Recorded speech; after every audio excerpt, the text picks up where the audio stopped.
On atteste qu'il n'y a d'autre divinité qui doit être adorée si ce n'est Allah subhanahu wa ta'ala. Il n'a pas d'associé. C'est lui seul que nous devons adorer.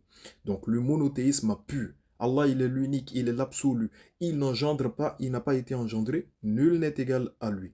On atteste que le prophète Muhammad sallallahu alayhi wa sallam est le serviteur et l'envoyé d'Allah. On reconnaît tous les prophètes qui ont véritablement été envoyés par Allah dans le but de tirer les êtres humains des ténèbres spirituelles vers la lumière parfaite. On reconnaît tous les livres qui ont été révélés. On s'acquitte de nos prières obligatoires. On jeûne pendant le mois béni de Ramadan. On s'acquitte de la zakat. Le pèlerinage est obligatoire pour quiconque en a les moyens. Et malgré tout ça, il y a des gens qui viennent dire que tous les musulmans vont aller en enfer pour l'éternité. Ils font tout ça, mais ils seront châtiés en enfer. Qu'Allah subhanahu wa ta'ala nous accorde une bonne compréhension. Vous savez, ceux qui font cette affirmation, ils se basent sur la sourate 19, à partir du verset 70 et suite. Mais ils ne lisent jamais les versets qui viennent avant.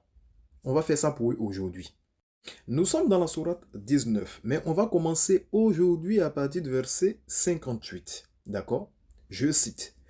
Tels sont ceux que Dieu a gratifiés de ses bienfaits parmi les prophètes qui descendent directement d'Adam alayhi salam, ou qui sont issus des rescapés de l'arche de Noé, ou de la postérité d'Abraham alayhi salam et d'Israël, ou de ceux que nous avons mis sur la bonne voie et que nous avons élus.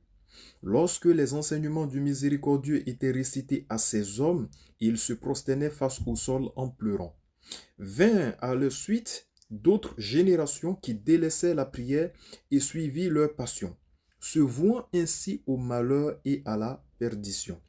À l'exception de ceux qui se répandent, croient et font le bien, ceux-là auront accès au paradis sans être en rien lésés.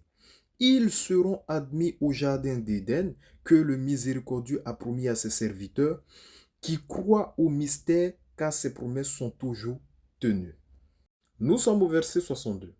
Là, ils n'entendront nulle parole frivole, mais entendront uniquement des salutations et des paroles aimables. Quant à leur nourriture, elle leur sera servie matin et soir. Tel est le paradis que nous donnerons en héritage à ceux de nos serviteurs qui auront été purs. Donc Allah subhanahu wa ta'ala, dans la sourate 19, à partir du verset 58 et suite, garantit le paradis à ses serviteurs qui auront été purs, aux croyants. Déjà, c'est garanti pour les croyants. Nous sommes dans la sourate 43, le verset 69. Il est dit الذين آمنوا بآياتنا وكانوا مسلمين ادخلوا الجنة أنتم وأزواجكم تحبرون صدق الله العظيم. Vous qui croyez en nos signes et qui êtes soumis, donc muslimines, musulmans, entrez au paradis, c'est un ordre. Entrez au paradis, vous et vos épouses, où vous serez honorés. Dans un hadith authentique rapporté par Bukhari, radiyallahu anhu, Abu Huraira, qu'Allah ta'ala l'agrée, relate que le messager d'Allah sallallahu alayhi wa sallam a dit: tous les membres de ma communauté entreront au paradis, sauf celui qui refuse. Et qui donc refuse au messager d'Allah? A-t-on demandé? Celui qui m'aura obéi entrera au paradis, et celui qui m'aura désobéi aura refusé. Répondit le prophète sallallahu alayhi wa sallam. Si tu obéis au prophète Muhammad sallallahu alayhi wa sallam, tu auras accès au paradis, insha'Allah ta'ala.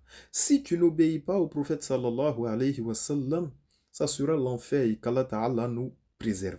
Celui qui obéit au prophète Muhammad sallallahu alayhi wa sallam obéit à Allah subhanahu wa ta'ala. Dans la même sourate que vous utilisez pour dire que les musulmans vont aller en enfer, Allah ta'ala garantit le paradis aux croyants.